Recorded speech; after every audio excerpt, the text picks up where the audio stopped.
अब बहुत से इल्जामात लग रहे हैं पर अब तो नैब का भी बुलावा आ गया, लेकिन सईद गनी साहब कह रहे हैं कि ये सिर्फ आपको क्लीन चिट देने के लिए है। पहले तो मैं चाह रहा हूं कि इस पर क्लियर कर दें कि ये आपके खिलाफ केस क्या है और वाकई ये क्लीन चिट मिलने लगी है आपको नैब से।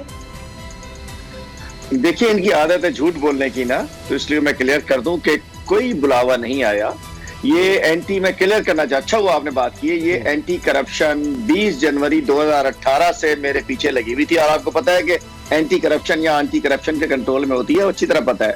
और 20 जनवरी 2018 से 19 दिसंबर 2020 तक, 19 तक ये लगे रहे।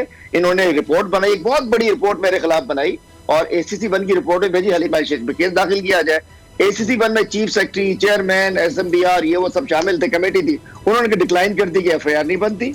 उसके बाद वो रिपोर्ट उन्होंने मीडिया को भेज दी, जिसके ऊपर बड़े बड़े चैनल्स ने शो कर दिए सरकारी रिपोर्ट, लेकिन पीछे कौन? एंटी करप्शन, सिंध की एंटी करप्शन, इसका मतलब है सिंध गवर्नमेंट, उनसे तो हमारा मैच चल रहा है। फिर वो रिपोर्ट नैब में भी पहुंच गई और गुज़िश्ता रोज जिसका परसों चर्चा रहा, वो बुलावा नहीं था, ना इन्वेस्टिगेशन है ना इंक्वायरी है। वो जो एंटी करप्शन का पलंदा पहुंचा नैब में, उसकी उन्होंने कंप्लेंट वेरिफिकेशन के लिए डिप्टी कमिश्नर को खत लिखा है।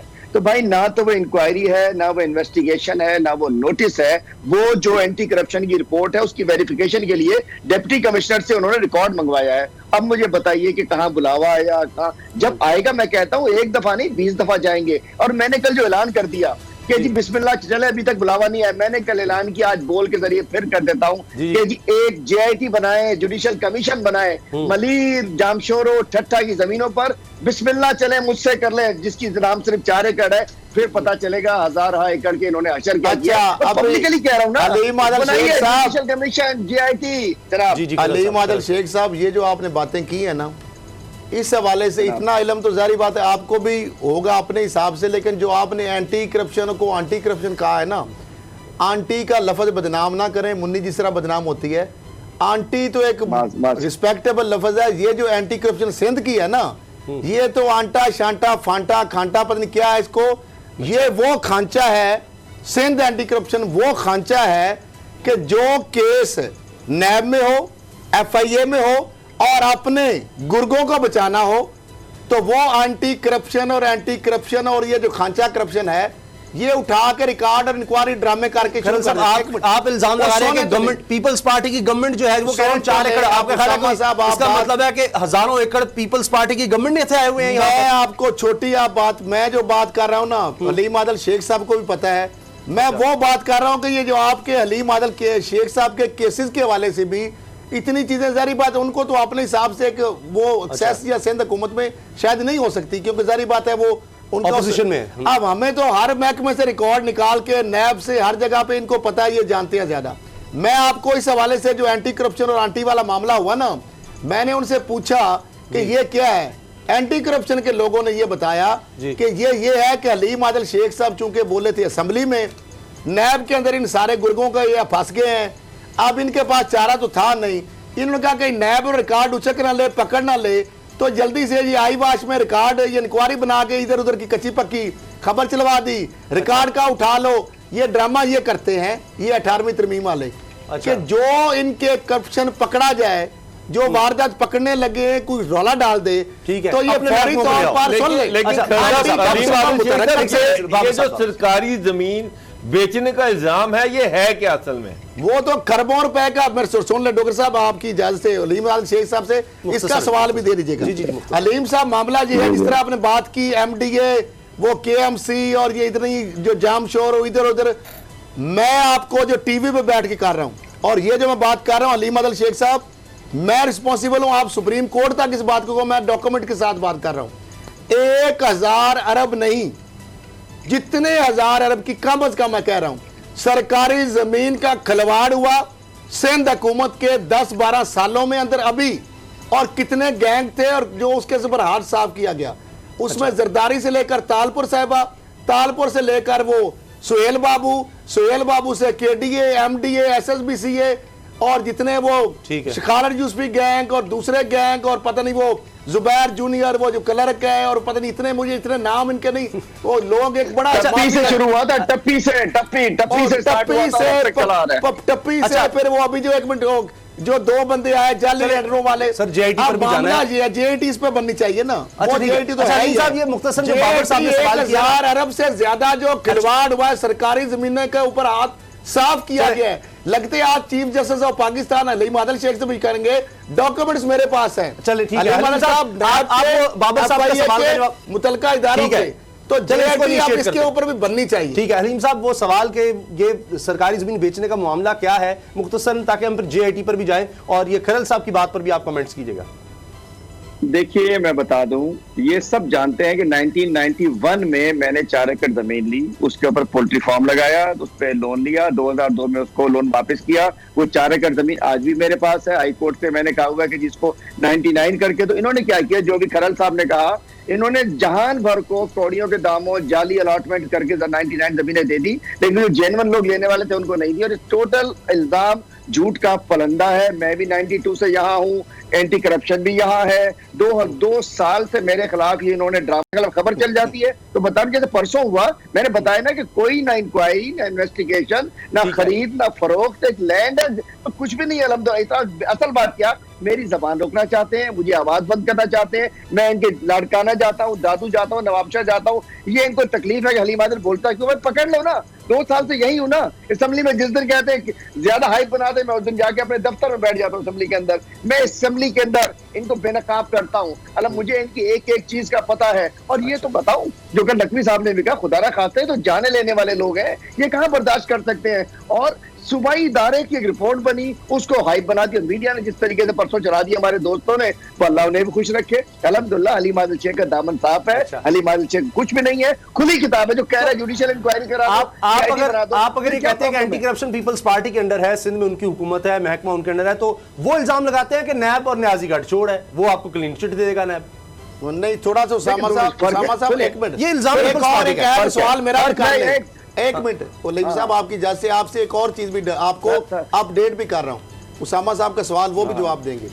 मामला यह है कि नैब है ऑटोनोमस बॉडी, फर्क ये है वो किसी के अंदर नहीं है। नंबर एक कहने से नहीं है। अब एंटी करप्शन के अंदर जो आंटी किस तरह बन गई कि सिंध हुकूमत के अंदर उन्होंने उसको पपट बनाया हुआ है, यानी वहां पे जो किसी को गिरफ्तार करना, इंक्वायरी करनी है, वो डीडी सीधी वहां पे इस तरह नहीं है सेटअप। वो मेरे ख्याल क्या बनाया जी, किसी MPA वगैरह को बना देते हैं और उसके पास जाती है चेयरमैन वगैरह, तो कहते हैं वो तो बिल्कुल पॉलिटिसाइज है, कहीं कोई करप्शन नहीं होती। पीपल्स पार्टी का हलीम साहब बता भी दें कि एंटी करप्शन सिंध की है, वो है क्या, कंपोजिशन क्या है उसकी? जी मैं बताता हूँ। देखिए, नैब एक ऑटोनोमस बॉडी है और नैब के चेयरमैन इस दौर में लगे हुए और आजाद इदारा है। उस पिछली गवर्नमेंट के दौरान चेयरमैन साहब लगे, ऑटोनोमस आजाद है। वो गवर्नमेंट के अंदर एंटी करप्शन का एक वजीर होता है जिसका ताल्लुक सिंध हुकूमत का MPA होता है, उसके अंडर में सारे अफसर होते हैं। यही सिंध के अफसरान, आजाद इदारा नहीं है। मतलब इसका वजीर आजकल धारेजू साहब है, कभी अनवर सियाल साहब होते थे, कभी शर्जील मेमन साहब होते थे, कभी मुर्तजा वहाब साहब होते। ये लोग एंटी करप्शन के वजीर रहे हैं। और जो शख्स एक जमीर अब्बासी नाम का, सुने आज मुझसे, जमीर अब्बासी नाम का एक शख्स जो नैब में होता था,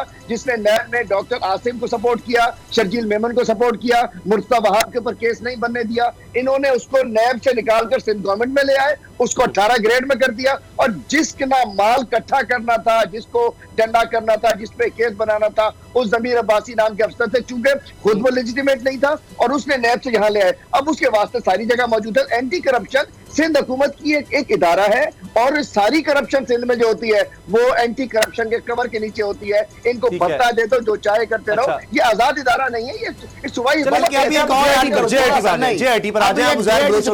आपको भी, आपके लिए खबर है हलीम आदिल साहब, आपके लिए भी खबर है, इस पे आप जवाब लीजिएगा और असेंबली में बात उठाइए, डॉक्यूमेंट्स भी आपको शेयर कर दूंगा। रोशन शेख ने आपको पता है अभी 6 अरब का पता नहीं कितनी दिहाड़ी से अली बाबू ने एक प्लान बनाया और वो DC जो ईस्ट वेस्ट पता नहीं मंगी शंगी को, उसके खिलाफ लेटर एक लिखा, वो फिर एंटी करप्शन आ गई। रोशन शेख ने कोई लेटर लिखा, कसूर उसका ये था कि उसने कहा ये वारदातें की हैं, तो ये सारा उन्होंने इकट्ठा करके बिल्डर वगैरह से, तो उसको भी एंटी करप्शन के आगे फेंक दिया। केस नैब में चल रहा है, वो उधर वो उसने पॉइंट आउट किया कि ये वारदातें हुई हैं सोहेल बाबू की। बाबू ने बिल्डर से पैसे इकट्ठे किए, नासिर शाह के पास गैंग गया, रोशन शेख ने लेटर लिख डाला, उधर से एंटी करप्शन बीच में आ गई। अब उस DC को कहते हैं कि नैब का जो केस हमारे खिलाफ है, आप ये लेटर वापस लो कि जो आपने कहा हमने गलत कारियां की हैं। तो बाबू रोने लगा। तो इन्होंने फिर एंटी करप्शन डाल दी, इस पे भी तो कोशिश डाल दी। जेआईटी पे आ जाए। हाँ। जेआईटी के हवाले से जो सईद गनी साहब हैं वो ये कह रहे हैं कि जनाब इमरान खान साहब ने 3 बंदों की ड्यूटी लगाई थी कि अज़हर बलोच से रब्ता करें और अमन कमेटी के जो मेंबर हैं इनको पीटीआई में शामिल करवाया जाए ताकि पीटीआई वहां पर जल्द से कर सके। एविडेंस कोई पेश किया? हबीब जान का रिपोर्ट करें जो उसका करीबी साथी मैं बात करूं? जी आपसे पूछ रहे थे आपसे। कितने अफसोस की बात है, कितने घटिया लोग हैं। इमरान खान को अमन कमेटी की जरूरत होगी, इमरान खान को गैंगवार की जरूरत होगी। अल जुल्फकार से गैंगवार पीपल्स पार्टी का से सामने है बिल्कुल। इमरान खान ने अगर गैंगवार से चलना होता अमन कमेटी में तो कोई बात है हबीब जान ले आए कहीं से। अरे भाई हबीब जान भी उज़ैर बलोच का दोस्त था।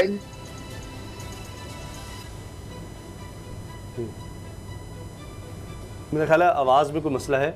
हलीम साहब की आवाज़ नहीं आ रही। जो ही उनसे दोबारा रब्ता होता है तो हम दोबारा उनसे बात करेंगे और सवाल उठाएंगे। ये जो जेआईटी का मामला है, ऐसे लग रहा है कि अब सारी सियासत पीपल्स पार्टी अब उसामा से बड़ी इंटरेस्टिंग बात है। अब मामला ये है कि इकबाली बयान जज साहब के सामने, दफा मजिस्ट्रेट के सामने दस्तखत है, उसके सामने दस्तखत का है। ढिंडोरा पीटते रहे हम जितने से 7-8 साल से, आज तक किसी का नहीं आया। अच्छा हलीम साहब बात मुकम्मल कीजिएगा, वो कुछ सिग्नल में प्रॉब्लम आया था। जी देखिए, मैं ये कहना चाह रहा हूं कि आज लोग पूछते हैं शहर के, हम सभी शहर के रहने वाले के 158 लोग जो कत्ल हो गए वो गाजर मूली थे, वो चूजे थे, कहा क्यों मार दिए गए? अरबों रुपए का भत्ता अमन कमेटी ने लिया। अच्छा भाई ये तस्वीरें जो लग रही हैं उज़ैर बलोच के साथ, कायम अली शाह साहब जा रहे हैं, झूठ बोलते हैं, एक एंकर से छोड़, मैं तो गया ही नहीं। मैं कहना चाहता हूँ जबान तो देखिए, एक बात कीजिए ना, उसामा गाजी साहब आइए, चील चौक पे चलते हैं, एक शो कर लीजिए, पीपल्स पार्टी वाले सईद गनी को बुला लें, चील चौक पे गुजरने वाले 150 लोगों से पूछ ले कि उज़ैर बलोच कौन था,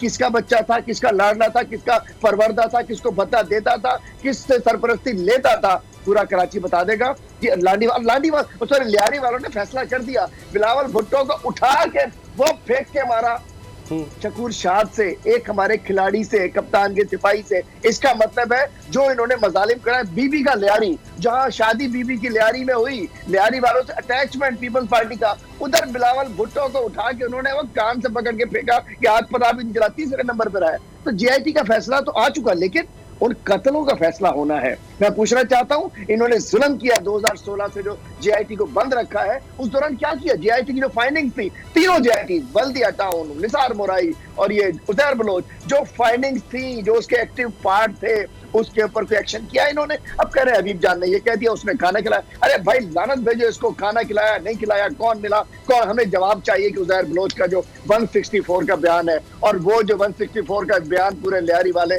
आप जब चाहे जाके ले लें, उनसे मुतासरीन से ले लें कि उज़ैर बलोच ने किसके कहने पे किया। उनका बेबी था, इनका ले पालक था, इनके काम करता था, इनके लिए भत्ता ले, पूरी मार्केटें टावर वाली दाएं बाएं सारी मार्केटों के लोग जिंदगी अजाब में थी, और सारा भत्ता बिलावल हाउस सारा किसने कब्जा करा दिए? ये जेआईटी में क्या कुछ लिखा हुआ है? हेड मनी किसने खत्म करा दी? पीस अवार्ड किसने दिला दिया? रिश्तेदारी वो तस्वीरें किसके साथ हैं? तो ये उसकी तस्वीरें, उसकी वीडियो, उसके इकबाली बयान।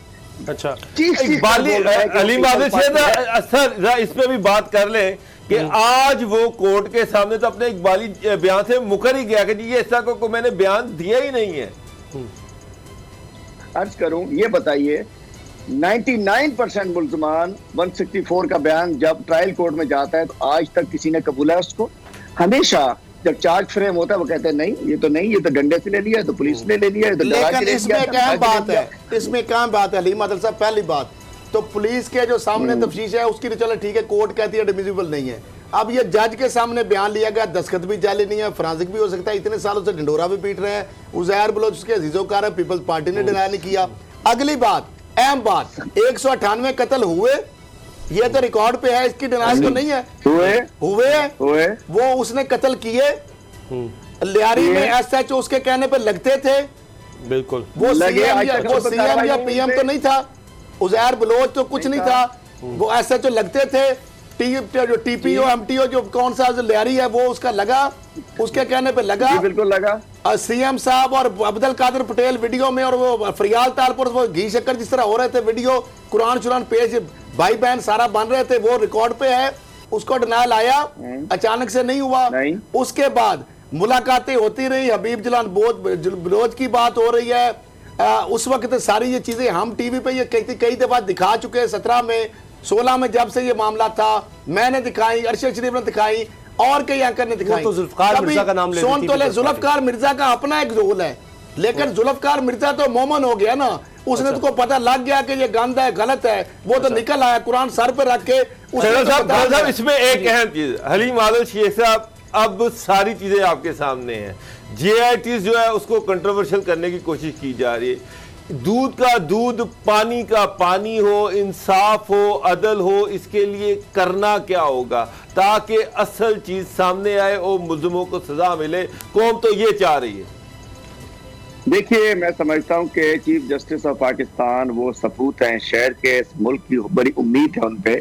हम इंशाल्लाह अली जहरी साहब सुप्रीम कोर्ट में जाएंगे और हम चाहते हैं कि चीफ जस्टिस साहब बुलाएं उन तमाम अफसरान को, उसके अलावा बुलाएं उजैर बलोच को, बुलाएं उस जज साहब को जिन्होंने 164 का बयान लिया, बयान उन तमाम को बुलाए और मुतासरीन को भी कुछ बुला ले। मैं समझता हूं कि ये आगे बढ़ना चाहिए। देखें, ये वो शहर जो पूरे मुल्क को 64% रेवेन्यू जनरेट करके देता है, वो शहर जो सर का ताज है इस मुल्क का, उसके शहरियों के साथ, उस शहर के साथ ये कुछ किया। हमें चीफ जस्टिस ऑफ पाकिस्तान से हम इंशाल्लाह हम जाके कर रहे हैं, पिटीशन कर रहे हैं, और जहां दूध का दूध, पानी का पानी।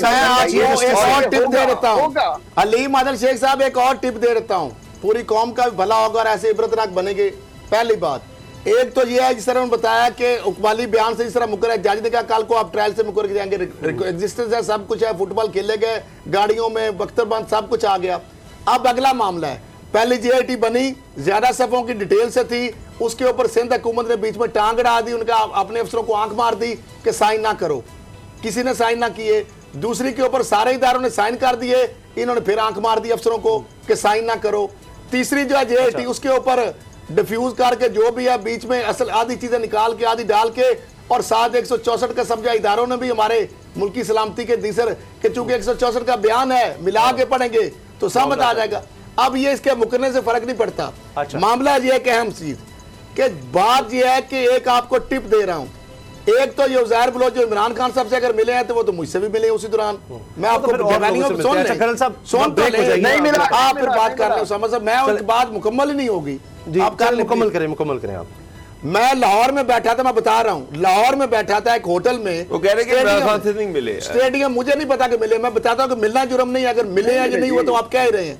मैं बैठा था स्टेडियम में, वो जो वहां पे डेरा होटल है, वहां पे हम बैठे थे, फेयरवेल आपस में दोस्तों की कर रहे थे, वहां पे सेल्फीज बन रही थी, तो अचानक से उजैर बलोच जो है उसने देखा कि चेहरे शेरे, तो कुछ लोग बैठे थे, वो हमारे पास आ गया, कुछ लोग उसको जानते थे, मैं भी तस्वीर देखता था, तो वो आ गया साथ, तो सलाम तो आई, हम परेशान हो गए कि ये तो रेड वारंट और इंटरपोल ये वो।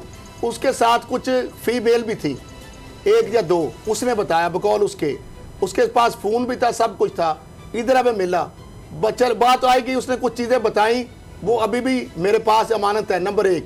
दूसरा, जब वो रेंजर्स के पास था, जब DG रेंजर्स जनरल बिलाल थे, बहुत सारी चीजें जो उसकी रिकॉर्ड पे हैं, जो कि कोलैबोरेट और आपस में एविडेंस को सारी को आपस में कोलैबोरेट करती हैं। तो ये सारी चीजें जो है ये रिकॉर्ड में रेंजर के इदारों के, वो हशब तो नहीं हो सकती कि 198 बंदे कत्ल हुए हैं। जी एक चीज, जब ये पहली JIT, जहां हमें भी देखे सब में लोग मिलते रहते हैं, जब JIT बनी, ये वाली ओरिजिनल जॉली दैदी वाली JIT है, उस वक्त जब ये JIT साइन करके लोगों ने, फिदा जामरी जो SSP थे उस वक्त, इसके चेयरमैन JIT के SSP सिटी थे, जब उनके दफ्तर में पहुंची, तो मैं आप सबसे कहता हूं और आपके जरिए इदारों से भी कहता हूं, जैसे JIT सिग्नेचर के लिए वहां पहुंची, फिदा जामरी ने, जो आजकल भी यहाँ से कराची में SSP है, उन्होंने वो JIT देख के पसीने आए उनको शदीद, उन्होंने अपना मोबाइल भी रखा दराज में, गाड़ी भी अपनी छोड़ी, गार्ड भी छोड़े, किसी दोस्त की गाड़ी मंगाई, और 5 दिन के लिए गुम हो गए। वो ना दफ्तर में, ना घर में, ना मोबाइल उनका मिल रहा था। क्या खौफ था, क्या प्रेशर था कि वो SSP, अहम इदारे का, जिले का SSP गुम हो गया, और उसके बाद फिर कहां से दोबारा वो JIT साइन हुई। तो मैं ये रिकॉर्ड की बात ऑन एयर, अगला एक और रिकॉर्ड ले, एक अहम बात ब्रेक से पहले, अहम बात, top man of Pakistan ranger Karachi के जो मेन अहम तरीन जो पोस्टों पे जो थे, उन्होंने मुझे बताया, टेलीफोन पे हमारी जो कन्वर्सेशन होती थी, उन्होंने कहा जो अल्ताफ DSP, आपको पता ना, जब ये पुलिस को हैंड ओवर करना था रेंजर से, इसको डॉक्टर आसम को, तो ब्रेक का वहां वक्त पे भी अल्ताफ ने अगले दिन जाके वहां ठीक पे है। बयान कुछ और चलिए, दे दिया। ब्रेक का वक्त है। बहुत बहुत शुक्रिया आपके वक्त। सब्सक्राइब करें और बेल दबाएं ताकि कोई खबर रह न जाए।